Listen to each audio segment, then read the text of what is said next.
Last chapter के and में रूका ने उमी को टीवी पे देखा था। अब उसके बाद वो नहाने जाती है और उसे उमी के साथ उसकी की हुई बातें याद आ रही होती है। उसे अफसोस हो रहा था कि उसने पता नहीं एक अजनबी को उसके और कासुया के बीच की बातें कैसे बता दी। उसे उमी जरा भी पसंद नहीं है। पता नहीं उमी के अंदर ऐसा क्या है कि उसके सामने कुछ न कुछ मुंह से निकल ही जाता है। वो सोचती है वैसे भी उसने कासुया और मुझे हाथ में हाथ डाले हुए देख लिया था, तो वो मिजुहारा को इस बारे में बता सकता था, और अगर ऐसा हो जाता तो कासुया मुझसे नफरत करने लगता। उसे याद आता है उमी ने कहा था कि मुझे पता है तुम्हारे यहाँ आने का भी कुछ रीजन है, और उमी ने जैसे उससे ये बात कही थी उसका कहने का तरीका रूका को अच्छा नहीं लगा था, क्योंकि उसकी बातें सुनने में कुछ ऐसी थी कि वो दोनों मिलकर कुछ प्लान कर सकते हैं, और अगर वो प्लानिंग करने के लिए नहीं मिलना चाहता था तो इसके अलावा तो और कोई रीजन हो भी नहीं सकता कि वो उससे बात करने के लिए उसके वर्क प्लेस तक आ गया। वो सोचती है अगर हम दोनों मिलकर काम करें तो हम दोनों कुछ न कुछ कर सकते हैं, हम एक दूसरे से इंफॉर्मेशन एक्सचेंज कर सकते हैं और उन दोनों को दूर रखने की कोशिश भी कर सकते हैं। पर अगर किसी तरह ये बात कासुए को पता चल गई तो वो रूका से नफरत करने लगेगा,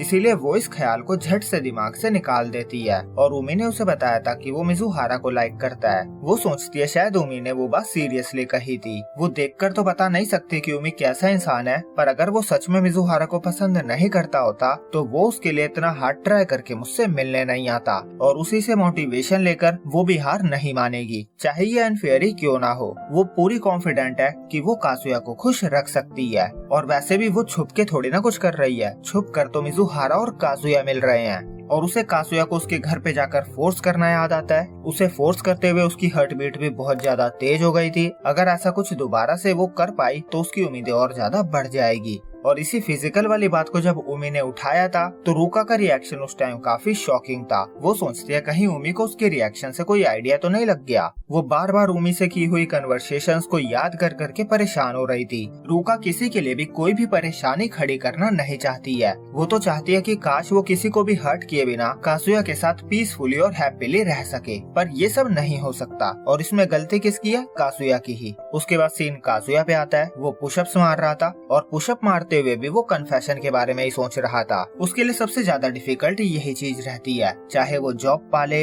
वर्कआउट कर ले, उसका लाइसेंस बन जाए, पर सबसे ज्यादा इम्पोर्टेंट उसका कन्फेशन ही रहने वाला है, क्योंकि इसके बिना उसकी डेट पूरी नहीं होगी। जैसा याईमोरी ने कहा था, उसने अपने कन्फेशन को छोटा करने की बहुत कोशिश की है, और उसे अपने कन्फेशन को सिंपल भी रखना है। तभी उसे उमी का कन्फेशन याद आता है जो उसने छुप कर सुन लिया था, और वो बहुत ज्यादा सिंपल था। उसने बस आई लव यू कहा था। वो सोचता है उसने तो बहुत सिंपली कह दिया था, और उस सिंपल कन्फेशन को मिजुहारा ने रिजेक्ट कर दिया था। तो वो सोचता है चाहे कोई हैंडसम लड़का ही सिंपल तरीके से कन्फेस क्यों ना करे, वो भी रिजेक्ट हो सकता है। और मिजुहारा तो ऐसी लड़की है जो रोज 3-4 लड़कों को डेट के लिए तो मना करती ही होगी, और वो नहीं चाहता कि वो भी उन सब की तरह ही लगे। मिजुहारा ने उससे कहा था कि उसके काम की वजह से लोग उसे पसंद करते हैं, तो कासुया उसे शो करेगा कि वो उसके लिए कितना ज्यादा सीरियस है। उसे याद आता है मिजुहारा ने उससे कहा था शायद तुम्हें चिजुरू मिजुहारा पसंद है, और इसी बात को ध्यान में रखकर वो सोचता है मुझे नहीं लगता चिजुरू मिजुहारा और चिजुरू इचिनोसे में बहुत बड़ा डिफरेंस है। दोनों ही बहुत मेहनत करते हैं, अपना पूरा हार्ड ट्राई करते हैं, और दोनों ही परफेक्ट भी हैं और नहीं भी हैं, और यही बातें उसे परफेक्ट बनाती है। और वो इसी लाइन को अपने कन्फेशन में ऐड करता है कि इचिनोसे और चिजुरू में कोई ज्यादा डिफरेंस नहीं है, और एंड में वो उससे कहेगा कि वो उससे प्यार करता है, इसीलिए वो उसे डेट करना चाहता है। वो फिर दोबारा पुशअप मारने लगता है और सोचता है मैंने लिख तो लिया है, पर पता नहीं मैं इसे कैसे कह पाऊंगा, क्या मैं कहते हुए अपना बिहेवियर कूल रख पाऊंगा।